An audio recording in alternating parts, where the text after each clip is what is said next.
Okay, we have here today another interesting integral from the UNSW Integration Bee from 2024. This is problem 2. We have the integral from minus natural log pi to natural log pi sine e to the x minus sine e to the minus x dx. Okay, I thought this was an interesting problem just because we can do this really quick using odd functions.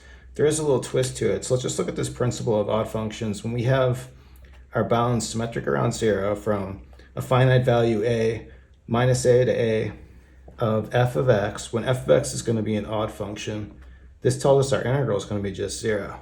So coming back to our integral, you'll notice we have the symmetric bounds. If our a value is natural log pi, then we have that symmetry around 0. And you'll notice we have an odd function sine, we have another odd function sine. So it would seem, okay, we have our odd f of x, and so we just put down the solution of 0. But there is a catch to this because we know our definition of an odd function, if our f of x is an odd function, what this tells us is if we look at f of minus x, we should get back minus f of x. And we know that this works for sine x. We've done that plenty of times where we know that sine x is an odd function. But let's look at what happens, not even worrying about the second part, let's just assume our f of x is just sine e to the x. Well, if we look at this and we look at f of minus x and we just plug in minus x here, we end up with sine e to the minus x. Well, we want to be able to manipulate this to be minus sine e to the x.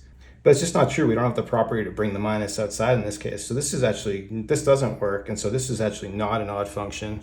And the same thing's true of sine e to the minus x, also not an odd function. And so this first part here, this is actually not odd. And if we did it out, the same thing's true of this second part.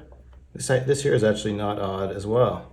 But what's interesting is when we did this over here, what we got here, this is actually this other part of the integral. So what I'm thinking is, what if we actually, instead of defining our f of x this way, what if we define our f of x to be the whole thing? Because that's kind of what we want anyway. We want the whole thing to be odd.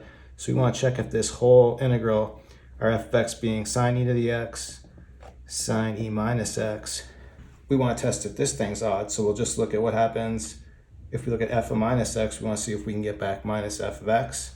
So we plug in our minus x. So we're going to have sine e minus x minus, then here for the second part, we're going to have minus sine e minus, then we need to plug minus x in here. Minus times minus is a plus. And then we notice this is actually really similar to our f of x, we just changed the order. Well, what I can do here is actually, let's factor a minus sign out front of this. If I bring a minus out front, then I can swap the order and we can write this as sine e to the x minus sine e minus x.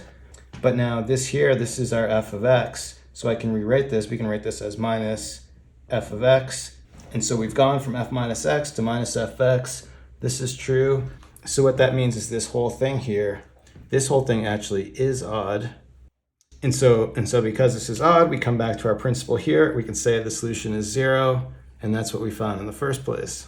So I thought this was actually kind of a funny problem because it's like they tricked you into the quick solution of putting down 0, but then they actually tricked you into the right solution. On an integration bee, it usually doesn't matter how you got the right answer. So if you did this the wrong way and put down 0, I think it would still be correct. Anyway, I thought it was an interesting case from UNSW 2024. Thanks everyone for watching. Have a good day.